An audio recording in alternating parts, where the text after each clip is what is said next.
A reading from the book of Exodus. Moses turned and came down the mountain with the 2 tablets of the commandments in his hands. Tablets that were written on both sides, front and back. Tablets that were made by God, having inscriptions on them that were engraved by God himself. Now when Joshua heard the noise of the people shouting, he said to Moses, "That sounds like a battle in the camp." But Moses answered, "It does not sound like cries of victory, nor does it sound like cries of defeat. The sounds that I hear are cries of revelry." As he drew near the camp, he saw the calf and the dancing. With that, Moses' wrath flared up, so that he threw the tablets down and broke them on the base of the mountain. Taking the calf they had made, he fused it in the fire, and then ground it down to powder, which he scattered on the water and made the children of Israel drink. Moses asked Aaron, "What did this people ever do to you that you should lead them into so grave a sin?" Aaron replied, "Let not my Lord be angry. You know well enough how prone the people are to evil. They said to me, 'Make us a god to be our leader.' As for the man Moses who brought us out of the land of Egypt, we do not know what has happened to him. So I told them, 'Let anyone who has gold jewelry take it off.' They gave it to me, and I threw it into the fire, and this calf came out." On the next day, Moses said to the people, "You have committed a grave sin. I will go up to the Lord then. Perhaps I may be able to make atonement for your sin."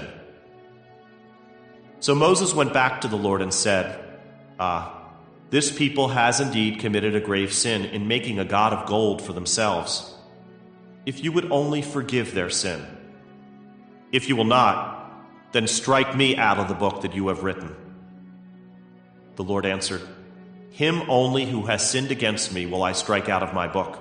Now, go and lead the people to the place I have told you. My angel will go before you. When it is time for me to punish, I will punish them for their sin." The word of the Lord. The responsorial psalm. The response is, "Give thanks to the Lord, for he is good." Our fathers made a calf in Horeb and adored a molten image. They exchanged their glory for the image of a grass-eating bullock. Give thanks to the Lord, for he is good. They forgot the God who had saved them, who had done great deeds in Egypt, wondrous deeds in the land of Ham, terrible things at the Red Sea. Give thanks to the Lord, for he is good. Then he spoke of exterminating them, but Moses, his chosen one, withstood him in the breach, to turn back his destructive wrath. Give thanks to the Lord, for he is good. A reading from the Holy Gospel according to Matthew. Jesus proposed a parable to the crowds. "The kingdom of heaven is like a mustard seed that a person took and sowed in a field. It is the smallest of all the seeds, yet when full grown it is the largest of plants. It becomes a large bush, and the birds of the sky come and dwell in its branches." He spoke to them another parable. "The kingdom of heaven is like yeast that a woman took and mixed with 3 measures of wheat flour until the whole batch was leavened."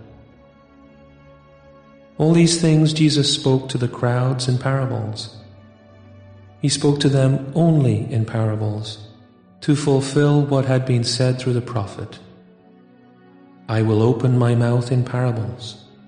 I will announce what has lain hidden from the foundation of the world." The Gospel of the Lord.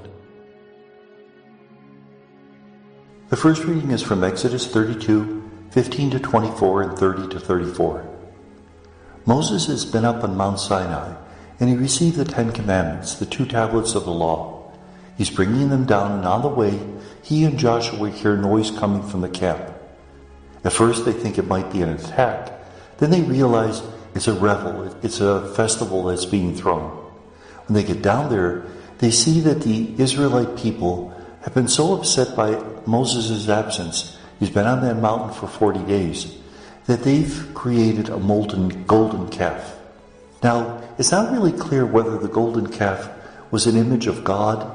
In fact, the Canaanites in that area did worship God under the form of a bull, or whether it was intended to be an image of Moses, someone to lead them, because Moses has disappeared, or even whether it's simply the platform on which God was to appear, much like the wings of the cherubim over the Ark of the Covenant, where God would appear to his people. Whatever it was a rejection of God and Moses' leadership. And so Moses, even though he's been rejected by the people, intercedes for his people. And I find that a very interesting and important message about ministry. Ministry is not about us, it's about the other. The other is more important than we are. Therefore, even if the other would hurt us, even if the other would gossip about us, be difficult with us, we're supposed to respond with charity. Now, charity sometimes means saying there are boundaries that you can't cross, but it's always for the good of the other, not for us to be able to blow off some steam. The Gospel is from Matthew 13, 31 to 35.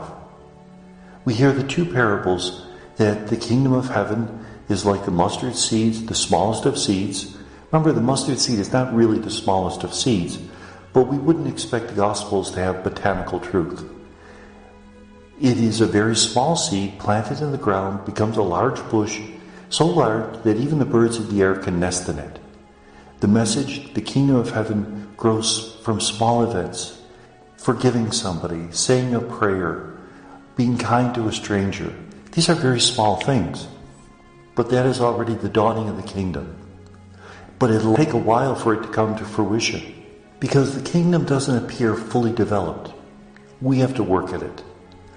We shouldn't expect when we walk into a community for it to be the perfect community for us, because then we're just thinking about us. If it's a little bit broken, if it's a little bit confused, that's okay, because then it becomes our responsibility to make it better. Likewise, the kingdom of God is like yeast put in dough. Now notice there's a man's example, there's a woman's example. The mustard seed, man; the yeast, woman. And yeast is very small again, but it produces a huge effect. There was a film a few years ago, Pay It Forward. The idea that if one person does a good deed for somebody, they in turn do good deeds for a few people, then the goodness will grow. Good and love can be contagious if we allow them to be. And may God bless us.